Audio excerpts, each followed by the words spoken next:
Alright, boys and girls, let's go ahead and get started. Today we are working on identifying fractions that are equivalent even if their numerators and denominators are different. So let's go ahead and get started.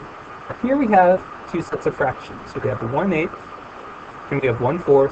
Put all together, of course we know that this is actually going to be 6/8 and 3/4. We know that they're equivalent to each other.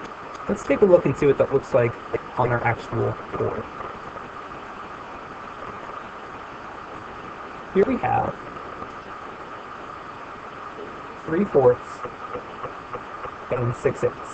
And we know that these are equivalent to each other. Now, yesterday we learned about a new way of figuring out if something's equivalent or not is if we multiply.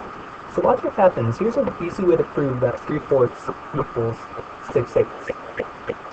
I can take 3 times 2 and 4 times 2. Again, I'm just taking this 2 over this 2 and I'm multiplying it over here. 3 times 2 is 6, 4 times 2 is 8.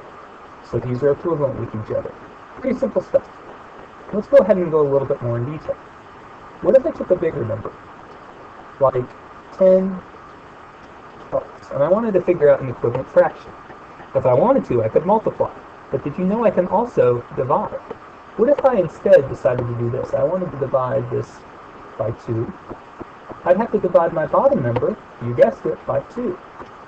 And then 10 divided by 2 is 5, and 12 divided by 2 is 6. So my answer right here would be 5 over 6. And these are definitely equivalent to each other. What if I did this though? What if I did 9 12? I said divided by 2, divided by 2. Is this possible?